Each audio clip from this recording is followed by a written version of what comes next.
بسم اللہ الرحمن الرحیم۔ رزج دراصل کسی شخص کو اپنی پہچان سے تعارف کرانا اس کو کہتے تھے جس سے بعد جنگ اور جدال کے بارے میں مختلف اشعار پڑھے جاتے تھے۔ لہذا میدان جنگ میں اترنے کے بعد حضرت علی رضی اللہ تعالیٰ عنہ نے آواز لگائی، میں علی بن ابی طالب بن عبد المطلب ہوں۔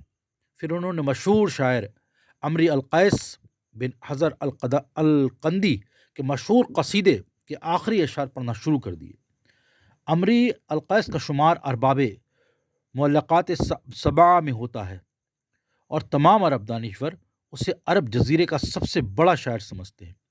ارباب معلقات سبعہ دراصل ان 7 شاعروں کو کہا جاتا ہے جن کا کلام عرب جزیرے میں بہترین اشعار کی حیثیت سے 150 سال تک خانہ کعبہ کی دیوار پر معلق لٹکا رہا تھا۔ اسی لیے ان شاعروں کو ارباب معلقات کے نام سے بھی پہچانا جاتا ہے۔ ابو سفیان کے سارے الولید نے جب اپنا تعارف کرایا تو اس نے بھی الحارث بن خلزہ لشکری نامی شاعر کے چند اشعار دہرائے۔ یہ شاعر بھی ارباب معلقات سبعہ میں شامل تھا۔ رزج پڑھنے کے بعد فریقین ایک دوسرے پر حملہ ور ہو گئے۔ عربوں کے یہاں تلوار سے لڑنا یورپی باشندوں کے یا دوسرے ملکوں کے لڑائی سے مختلف ہوتا تھا۔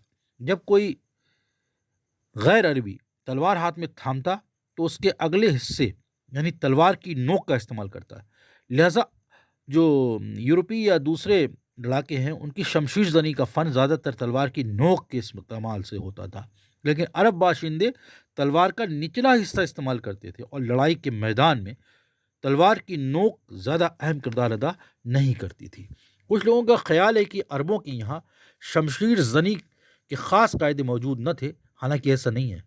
اگرچہ عرب باشندے تلوار کا نچلا حصہ استعمال کرتے تھے، لیکن وہ بھی یونانیوں، رومیوں، یورپ کی دوسری قوموں کی طرح جنگی تربیت حاصل کرتے اور باقاعدہ طور پر تلوار چلانے کا فن بھی سیکھتے تھے۔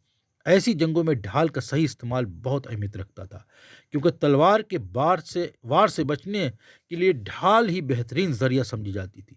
بہرحال حضرت علی رضی اللہ تعالیٰ عنہ اپنے طاقتور دشمن الولید کے مقابلے میں بڑی چابک دستی سے تلوار چلا رہے تھے، لیکن ان دونوں کی لڑائی زیادہ دیر تک جاری نہ رہی، کیونکہ حضرت علی رضی اللہ تعالیٰ عنہ نے ایک مہلک گھاتک فیٹل سے وار سے الولید کی رگ حیات اور حلقوم کو کاٹ ڈالا۔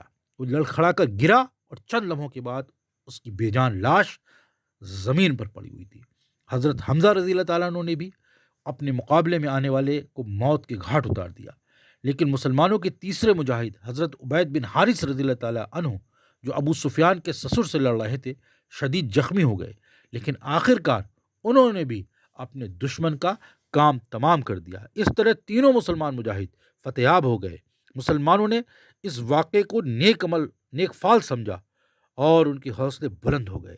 جب مکہ کے مشرکین نے دیکھا کہ ان کے تینوں نامور سردار خاک و خون میں مل چکے ہیں تو انہوں نے ہلہلہ بلند کرتے ہوئے اپنے نیزوں کا ہوا میں اچھالا، جو اس بات کی علامت تھی کہ اب پوری طرح لڑائی شروع ہو چکی ہے۔